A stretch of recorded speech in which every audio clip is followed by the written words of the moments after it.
Well, hello there, welcome back to the channel. Hope you're safe and well. In this video we're going to be looking at entry-level airgun scopes that are suitable for HFT. So let's roll those titles.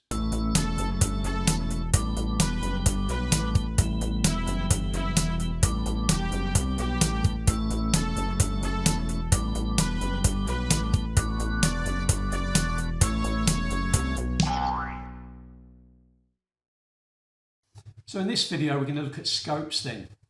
Now, next to your rifle, your scope is probably the most important purchase. I mean, some may say that it's probably a more important purchase than the rifle itself, and I'll leave that for you to decide. But what we're going to do is look at six rifle scopes that I consider sort of entry-level scopes if you're particularly shooting HFT. I've been on a bit of a journey to try and sort of find the best sort of scope that suits me, hence why I've got these six scopes. But they're not all stuck in boxes, they are all in regular use on the rifles in my collection, so they do all get used. Obviously, from my perspective, there are pros and cons with each. So we're going to go through them. We're going to look at the specifications, the difference in reticles. I'm going to try and demonstrate any differences in the clarity of the glass. We'll see how that turns out, and also differences in the focus. You know, how easy they are to focus at your chosen parallax range, and then try and compare how beneficial they are in use with that focus for range finding, whether some are better than others. And then we'll finish off by looking at the prices, both the new prices and the second-hand prices. And I'm not going to necessarily make any recommendations myself on which is best. I know which I find is best for me, but it's obviously it's a bit of a personal choice and how it suits the way you shoot. So we're going to start off then with the first scope that I bought when I was first taking my steps in HFT.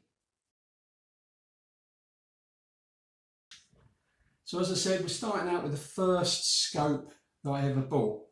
I actually bought this scope before I bought my first air rifle. Only about a day or two before, but because I'd done my research and this was on my list of scopes, and this came up second hand at a good price, so I snapped it up. It's a Hawke Vantage SF, so focus is on the side rather than on the objective, and it's a 3:12 by 44, so it goes from 3 times mag to 12 times mag, and it's 44mm diameter objective lens. Hasn't got locking turrets, but it has got cap turrets. So once you've set your turret and you screw your cap back on, they're not going to move. Quite a positive click. And the thing that I like about this scope as well is if you look at the side, the turrets don't stick out. So when it's on the rifle, the turret's not going to get in the way of the peg when you're shooting prone on an HFT course. The magnification setting wheel is easy to turn, it's firm, you're not going to knock it out of position. There's no detents on any of the magnifications, so you can set it any position between any of the settings you want. So if you wanted, say, 9.5 mag or 8.5 mag, that's no problem. One of the things that I don't like on this is there's no lock on the eyepiece adjuster, the diopter, so it does move quite easily. So what I tend to do with this is I found a bit of this is sort of like waste pipe, bit of plastic waste pipe. Once I'd set my diopter correctly to the correct position, I measured that gap and cut this bit of plastic pipe off, and that just sort of slips in there. And then I tape over that, and then it doesn't move. So that's one thing to be aware of. 25mm or 1 inch tube. Now, just to clear something up here, as far as I am aware, or as far as I understand it, the size of the tube makes no difference to the amount of light that's getting through the scope. So don't think that that if you buy a 30mm tube or larger, that you're going to get through more light through the scope. It doesn't work that way. It's all to do with the light. It's all to do with the quality of the glass and the lenses inside. All the bigger tube will do is give you more movement on your turrets. Like, you know, targets further away, you're going to be able to bring into zero with your turrets because they'll move further. So don't worry about buying a 25mm tube as opposed to a 30mm tube. You won't find any significant difference in the amount of light that's transmitted through it. So what else is there to say about it? Oh yeah, one thing that I've noticed as well, not just on this scope but on other Hawke scopes that I have, is that the markings on the focus don't bear any relationship when I get the scope in focus to the actual range that it's focused to. Now that's not a deal breaker, because obviously everybody's eyes are different. So some people using this scope might find that when you set this to 25 yards, it's in focus at 25 yards. I don't, and I don't find that on other Hawke scopes that I've had either. So, all I've done is put a little bit of tape and made a mark so I can return to my parallax setting or focus range whenever I want. So that's the Hawke Vantage SF. Let's have a read of the stats on the box. Oh yeah, click value on the turrets, which is important, is quarter mower. So they're mower turrets, not mil turrets. Eye relief is 19mm, which is 3.5 inches, which is pretty standard. Length of the scope 340mm or 13.4 inches. And weight of the scope, obviously without scope rings, 505 grams, which is 17.8 ounces.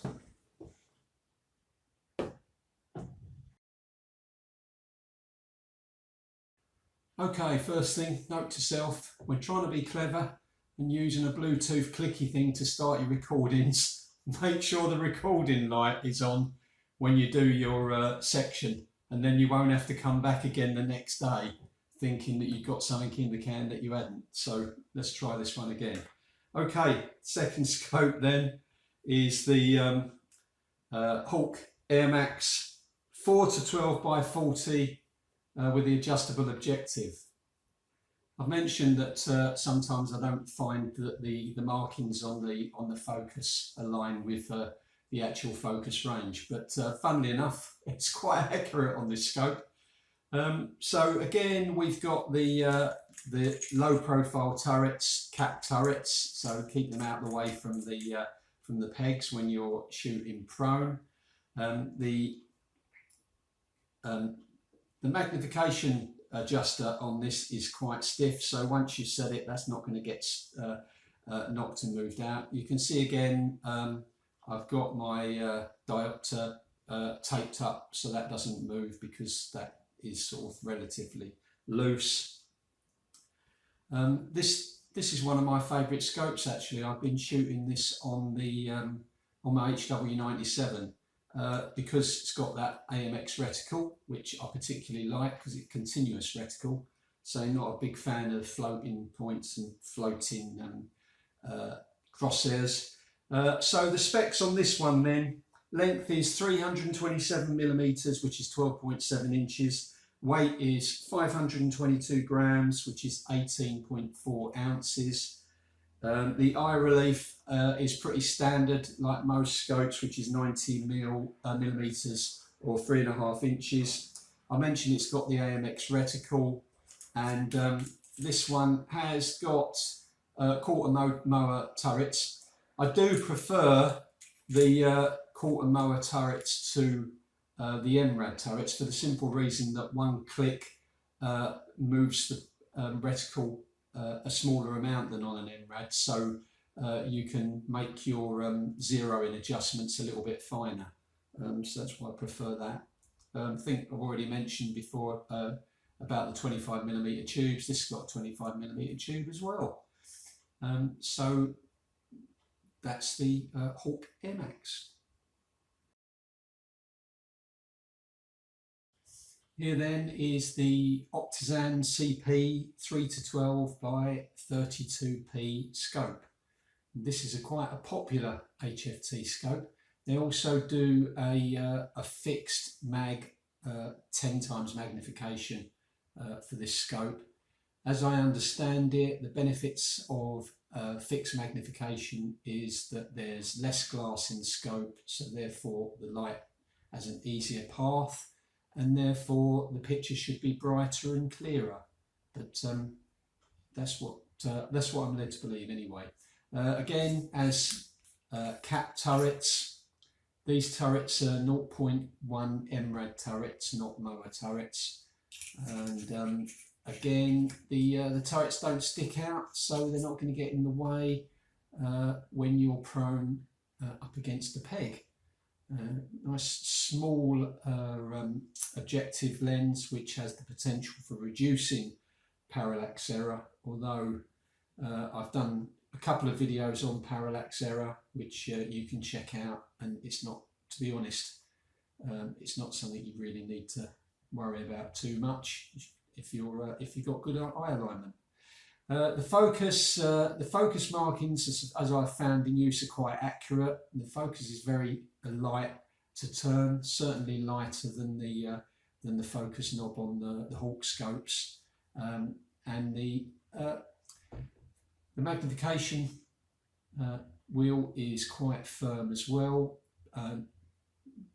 good enough so that you're not going to accidentally knock that and knock it off what your set mag is. And the diopter adjustment here, although it's a little firmer than the Hawke scopes, it's still relatively easy to move, so you might knock that. So again, I think that will need to be sort of taped up when you've set that. As I say, very popular on the HFT circuit. This was developed with the help of some HFT shooters, principally for that use. Stats then. This one's got a 30mm tube rather than the 25mm tube, but as I've said before, that doesn't mean that you're going to get more light in the scope. This compact size, so lengthwise this is only 242mm, which is 9.52 inches. The eye relief is the same as most scopes these days, which is 3.5 inches or 90mm. And this one, because it's a compact scope, is a bit more lightweight, so it's 487 grams, which is 17.17 ounces. Next then we have the MTC Viper Connect 3-12 by 32. So just to confirm again then, magnification from 3 times to 12 times with a 32-inch diameter objective lens. This one comes with a built-in lens cap, and the objective lens is set back slightly with this hood, so it's almost got like a built-in sun shield, a part of the sun shield. This one is an illuminated scope, so we've got what looks like the extra turret is actually the battery compartment, and this rotates on a click to set your brightness level, and then you turn your illuminator on with a button on the side to turn on and off. The magnification thing on here is quite stiff, and there is a detent on the 10 times. So this is not going to go anywhere at all. This is marketed as a zero eye relief scope, which means normally your eye would go straight against the eyepiece. However, it has this rotating collar that comes out, which obviously comes out further than the eyepiece. Now, in practice, I've found that they they advertise that this is a 17mm eye relief, so that's almost 2 centimetres. I would suggest that it could even go up as far as 3 centimetres out. So with a 3 centimetre clearance, you could use this, and I have used this on a Springer that is not showing too much recoil without any possibility of injury, although they do say, the manufacturer does say that it's not designed for recoiling rifles. But just to point that out, it really isn't zero eye relief, it's very short eye relief. The diopter adjuster is very limited in movement, so if you've got particularly poor eyesight, I'd suggest that you check this out before you purchase one of these to make sure that you can actually adjust the diopter to get it in focus. I find with this that it's fine if I'm wearing my glasses. If I take my glasses off, my eyesight's that bad that this diopter doesn't get in focus. But that being said, it is sort of protected the way that it works, and it's quite stiff. So this one, once it's in position, it's probably not going to get knocked. You don't need to take this up. Again, we've got side focus. The focus is not too hard to move. It's not going to move easily. It's quite a firm movement, and it's pretty accurate in its measurements. And we've got cap turrets again. For these ones are quarter mower turrets. And again, they don't stick out that far. The windage turret doesn't stick out that far that it's going to get in the way of your prone shooting on a peg. So, oh, and this one, the specs on this length is 287mm, which is 11.3 inches, and 650 grams, so a little bit heavier than the others, which is 22.9 ounces. And this has a floating crosshair reticle, which is called the SCB2 reticle. So that's the Viper Connect. This is perhaps the precursor to the Optisan CP then, and I've certainly bought this a long time before I bought the CP. I'll put this up second hand. This is the Optisan EVX 10x44i for illuminated. Obviously fixed magnification at 10 times, so no mag adjustment. As you can see, my diopter is taped up, same as the others, to stop the movement. So you've got 3 turrets here. On the left hand side, the side focus, which is very tight, so you are not going to knock that. And the markings are pretty accurate as to regards the focus for my eyesight anyway. And then we've got the screw-in battery compartment at the side, and this has got 6 levels of illumination, and as you click it round, between each illumination setting, on the numbers it switches on, and then there's the dot which is off. So you can go backwards and forwards between on and off once you decide which level of illumination you want. They are locked turrets. To change the turrets, you pull them up to lift, and then they will click, and then push them down to set them. So once they're down, they're not going to move, so that's good. As I mentioned before, because it's fixed magnification, there's one less element inside, less glass, so it's supposed to give you a brighter and clearer view. Now, they did make 2 other models of this, which were adjustable magnification. There was a 3:12 and there was a 4:16. Now, this model, the original Optisan EVX, is now obsolete. They did bring out a Gen 2, but I think I'm right in saying that in the Gen 2 they didn't do the fixed magnification. They only did the adjustable mags. Like the CP, this has got the MH10 reticle on it. Stats then, lengthwise 338mm, 13.3 inches. It is fairly heavy, this scope, even without the scope mounts. It is a 30mm tube again, and it weighs 693 grams, which is 24.4 ounces.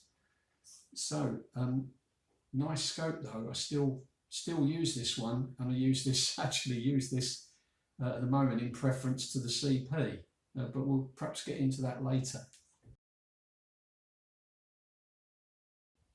And last but not least, we have the Hawke Airmax Touch. Hawke's foray into the compact scope. This is one of two compact models. This one is a true zero eye relief scope, and by that I mean that your eye is near enough right on the lens here and the eyepiece. So I certainly wouldn't recommend trying this on a recoiling rifle, even on a low recoiling Springer. Trust me, I've tried it, and it gave me glasses a good bashing, so it's not going to do your eye any good, so don't even think about it. So this is basically PCP only. Again, 30mm tube. It's a 3 to 12 by 32mm objective. Everything works quite stiffly on this, so you don't have to worry about things moving. There is a clicking detent on the 10x mag.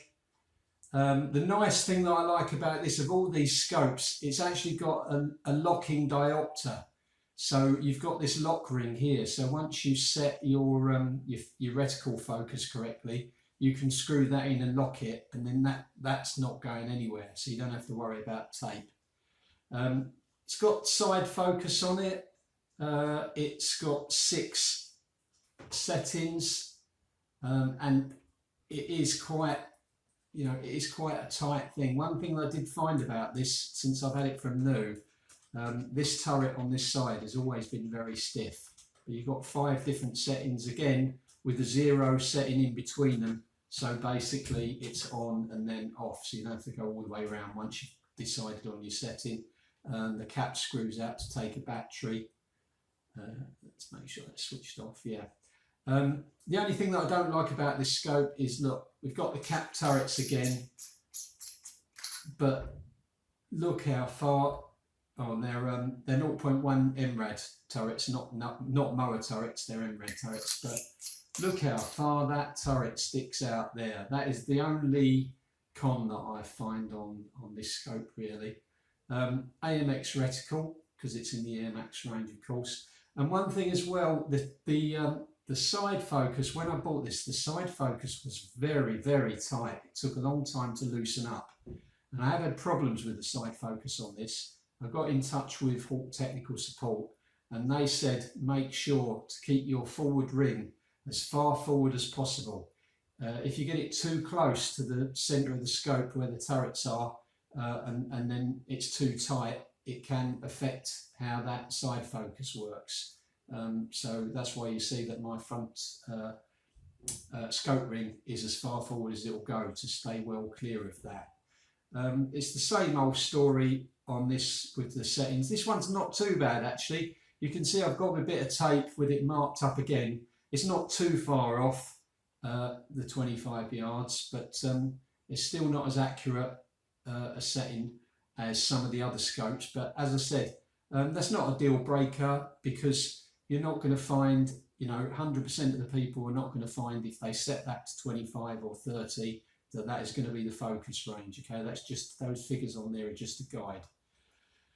So at the moment, for a PCP, if I was going shooting a PCP, this would be my scope of choice, because the size.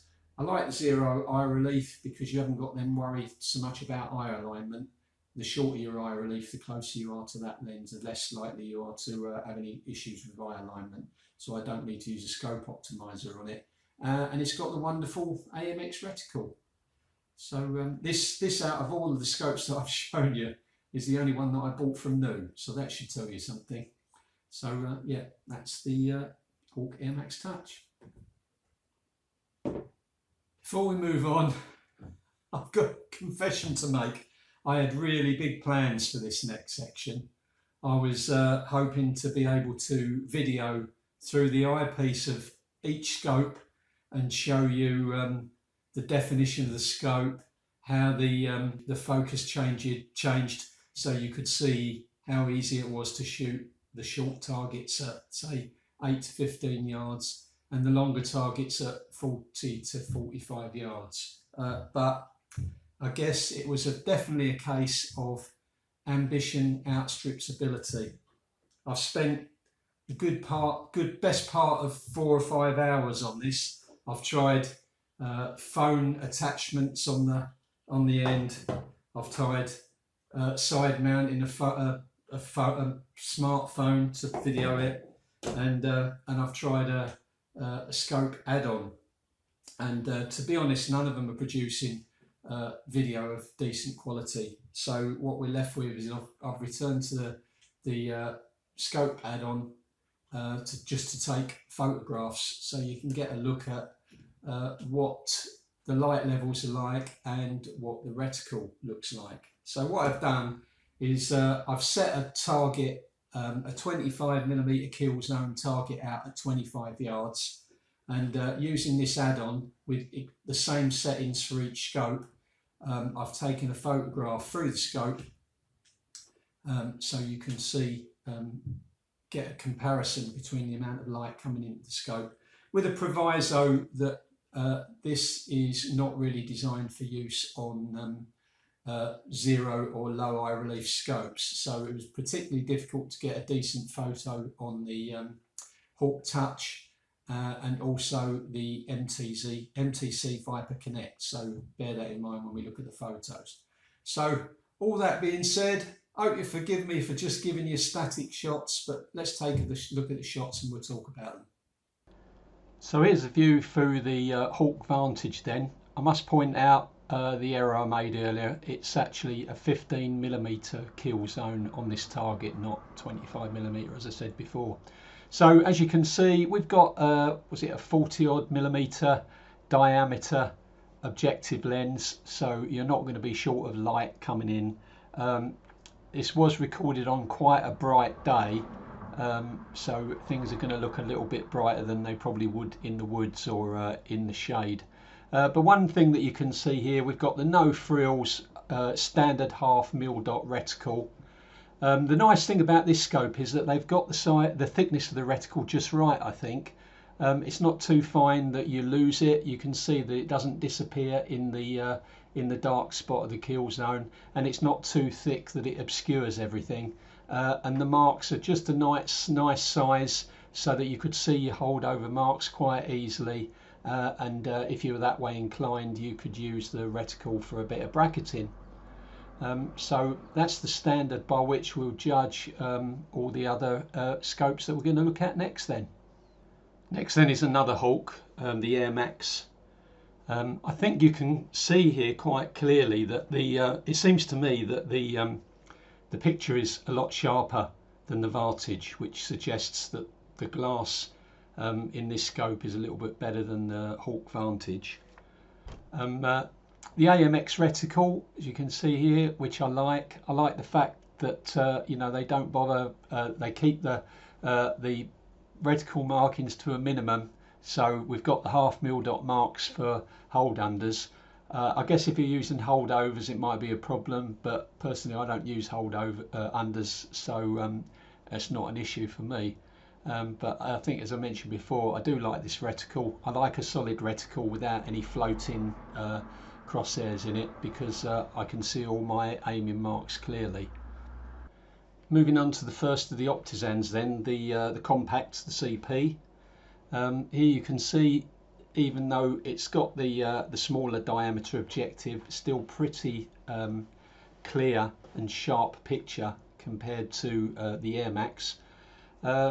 This is the MH10 reticle, and this is the thing that a lot of people are a bit negative about this scope.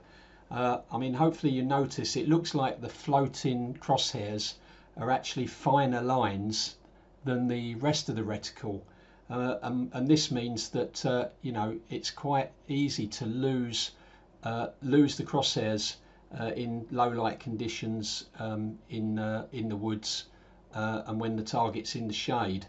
And so the other reason that I don't like this or not particular fan of this reticle, is that the half mil dot mark is at the bottom edge. The line just finishes at half mil dot and it doesn't start again until 3/4 of a mil dot.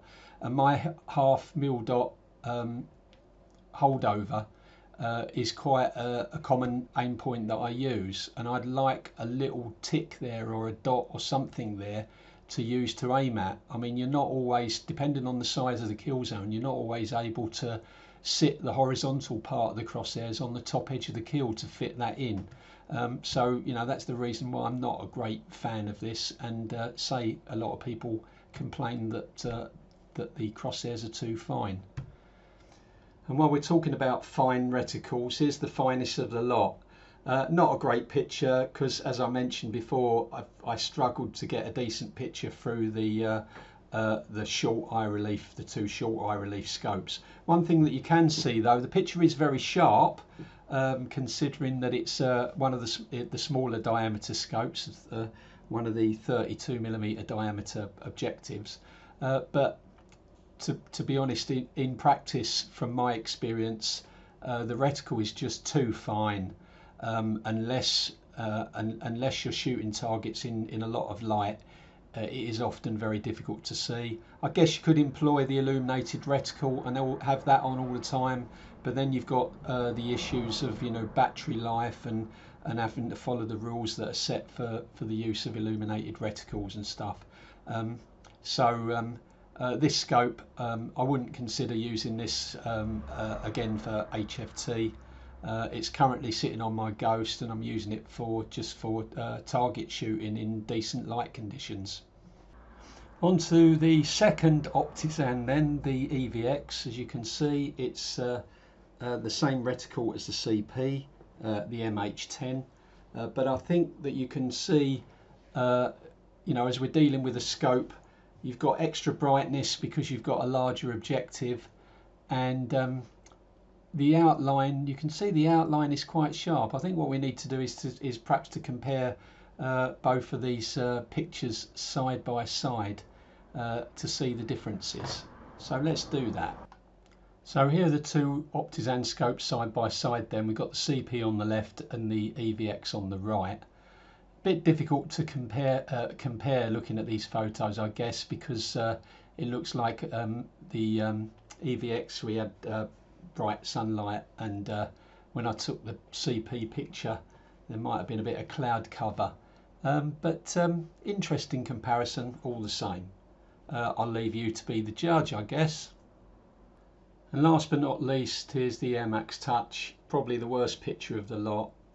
As I mentioned, this being a completely zero eye relief, it was impossible to get the camera far enough forward so it was close enough to the eyepiece. But that being said, you can see, look, the amount of light being reflected in from the target, and the AMX reticle again, and so the picture doesn't really do it justice for me. Certainly from the three compact scopes that I looked at here, I rate this one above the CP and the MTC Viper Connect. Before I wrap this all up, let's have a look at prices then. See this table here, all the scopes that we've looked at listed, and the first column, second-hand price. That's in the most part the price that I paid for the scopes that I showed you. And then in the last column is I did a bit of a search online, and not necessarily the manufacturer's recommended retail prices. They're the best prices that I could find online without doing too much searching. Basically just went to Optics Warehouse because they're pretty competitively priced. So going down then, where are we? The Hawke Vantage, yeah, I bought that second hand for £100. They're available now, £207 new. Very good, no nonsense, bulletproof scope. Good, you know, I'd recommend that. Can use that for anything basically. Hawke Airmax, which as I mentioned I liked. I paid £100 for that second hand, and new price there. They're actually cheaper than the Vantage, which if you like the look of that AMX reticle, as opposed to a £5mm dot, then you know, £175, that's a really good deal. The Optisan CP, I paid £200 second hand. At the time that I bought it, you'd have to pay over £300 for new. But the price has come down somewhat now, I think because Optisan have bought out a newer range, so you can pick them up for £280 new. The Viper Connect, I didn't pay for the Viper Connect. It came, I bought an Air Arms Ultimate Sporter, and it came on the rifle, so I didn't actually pay for it. But I did look at a search online on the airgun forums at any that had been sold recently, and it seemed like the going rate was about £160 second hand, and they're £285 new. The Optisan EVX I bought second hand for £100. As I mentioned, they're not available new anymore. There's the new Gen 2 version, which are currently £340. But if you can find one of those Gen 1 EVXs, it's definitely worth the money. And last but not least, the Hawke Airmax Touch. This, as I think I mentioned in the video, this is the only scope in this collection that I bought new, and I didn't pay full price for it. I actually bought it at the British Shooting Show, and it was a show offer at £175 as opposed to the current best online price of £249. Did do a search online to see what the second-hand market was doing, and it looks like you can pick one up second-hand for about £150. But if you can go to a shooting show and get that show offer, that's pretty good value at £175. So there we have the pricing. Then let's wrap things up. So that's a quick comparison of all 6 of my scopes that I think they're all, apart from say suggested one, I think they're all a good entry into HFT.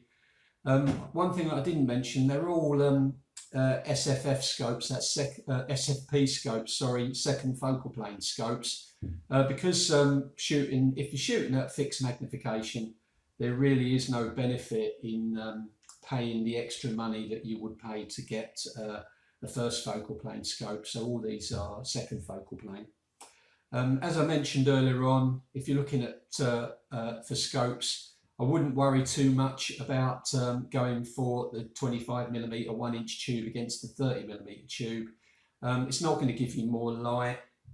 It's just going to give you more adjustment in the turrets. So if you need that adjustment, then by all means go up with the 30. But I wouldn't worry too much about you know, not going for a scope because it's a thinner tube.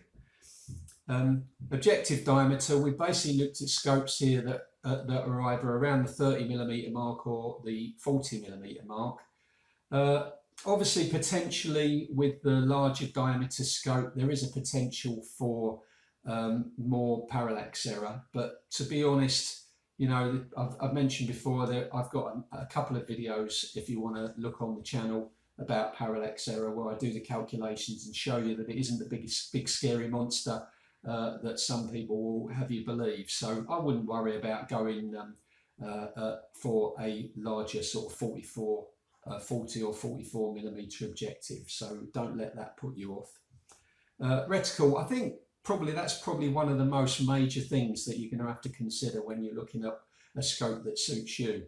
Finding a reticle that does the job for you, that allows you to use your holdovers, do a bit of bracketing if you want to, and a reticle that you're not going to lose if the light level drops a little bit. Last but not least, illumination. A couple of the scopes here have got illumination. I've never used an illuminated reticle in anger, but that may be one thing. If you like a reticle that's a little bit thin and has got the potential for being lost at times, then you might want to consider getting a scope with illumination. So anyway, that's all I have for you. I hope you found something interesting there. And don't forget, we are approaching, well, I'm approaching 3,000 subscribers. Now, I know 70% of the people, at least 70% of the people that watch my videos aren't subscribed, because my analytics tell me that. We're approaching 3,000. I think I need about, as at the time this video goes out, another 45. So please consider subscribing. It does help promote the channel to other people that might find these videos interesting. And if you found it useful, please give me a like, and perhaps share it to other people that you think might find it useful. So hopefully then see you back on the next one. But for now, that's all from me. So goodbye.